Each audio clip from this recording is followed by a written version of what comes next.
يا صباح الورد، تعالوا نعمل مع بعض كده تحلية تتقدم ساقعة وفي نفس الوقت طعمها جميل جدا وقد ايه مفيدة، وبيبقى معاكي الشكل في التقديم في منتهى الروعة. تعالوا الأول نسمي بسم الله ونصلي على الرسول.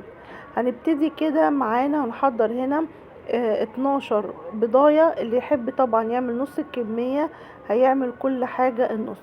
هنا انا معايا 12 بضاية، معاهم 12 باكو فانيليا، ومعايا كوبايتين ونص سكر واتنين لتر لبن او حليب. دوت اللي هيعمل مقدار 2 لتر لبن. اللي يحب يعمل مقدار كيلو طبعا هيقسم كل حاجة على النص، هيبقى معاه 6 بيضات و6 بواكي فانيليا وكوباية وربع من السكر. اول حاجة كده هبتدي بولة نضيفة معايا وانزل فيها ال2 لتر من الحليب. طبعا الحليب هنا لازم يبقى مغلي ويتساب لما يبرد تماما. بشتغل في اللبن وهو بارد معايا خالص. بعد كده هنزل بقى بال12 بيضة. طبعا البيض موثوقة، ما انت واثقة من المكان اللي اشتريتيه منه، عشان كده بننزله على اللبن على طول.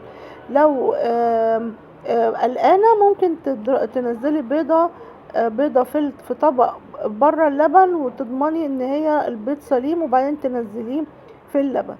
نزلنا كده ال12 بيضة، هنزل عليهم بكوباية وربع من السكر، كوباية وربع من السكر بس، وابتدي بقى اضرب كل ده مع بعضه كويس.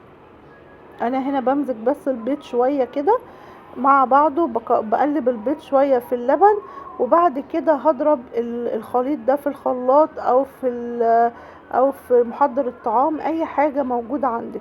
انا بس جبت محضر الطعام لانه اكبر شوية وهياخد معايا كمية اكتر. كده بعد ما ضربت الخليط كله، اللبن مع البيض مع السكر، يبقى معايا 2 لتر لبن معاهم 12 بيضة وكوباية وربع سكر، ضربتهم كويس مع بعض. بعد كده هنزل الكوباية وربع اللي اتبقوا عندي مع حوالي 4 معالق من المية على نار هادية تماما. انا هنا بعمل الكراميل للكريم كراميل بتاعي. هبتدي كده اسيب السكر لما يدوب معايا، وابتدي احرك الطاسة بالطريقة الدائرية دي علشان اقلبها. انا ما بحطش اي معلقة في الكراميل عشان ما يسكرش معايا، بحركه بالطريقة اللي انا بوريكم بيها دي. كده انا بقلبه كويس. يبتدي يغلي معايا كده، خلاص هو قرب ياخد اللون. طبعا ما بسيبوش خالص الكراميل، اللي بفضل واقفة قدامه عشان هو بسرعة قوي لونه بيغمق، فانا افضل واقفة لحد ما يوصل للدرجة اللي انا عايزاها وابتدي استخدمه على طول. هنا بقى ببقى طبعا قبل ما بعمل الكراميل محضرة القوالب اللي انا هحطه فيها. هنا معايا القوالب كده رصاها في الصينية، وده لون الكراميل اللي انا عايزاه. ما شاء الله لونه حلو وريحته حلوة جدا. هنزل كده بكمية الكراميل في القوالب كلها، وبعد كده هبتدي انزل بقى الخليط اللي انا عاملاه على الكراميل كده زي ما انتوا شايفين. ولازم اشتغل بالكراميل وهو سخن علشان هو بيجمد بسرعة. طبعا احنا مشغلين الفرن على 240 وسايبينه سخن جدا لحد ما نجهز الكريم كراميل في القوالب. بعد ما نعمل الخطوة كده ونملى القوالب معانا زي ما انتوا شايفين، هبتدي بقى اعمل حمام مية سخنة للقوالب اللي هدخلها تكمل تسوية في الفرن.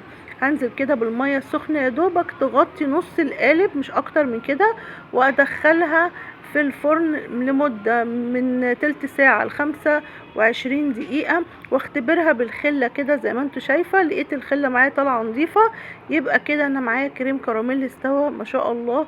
هو يعني مش عايزة اقول لكم ريحته وطعمه حلو جدا، احلى من الجاهز. هندخل القوالب التلاجة لحد ما تجمد معايا، وبعد كده ابتدي اقدمها اني بالقالب كده بنقلبه في الطبق بمنتهى السهولة، بينزل معايا بمنتهى السهولة. وكل ما تسيبيه يجمد اكتر هينزل معاكي القالب متماسك وشكله احلى. بس مش قادرة اقولك الطعم قد ايه جميل والشكل احلى. لو الوصفة عجبتكم ما تنسوش بقى تعملوا لايك واشتراك في القناة. مع السلامة.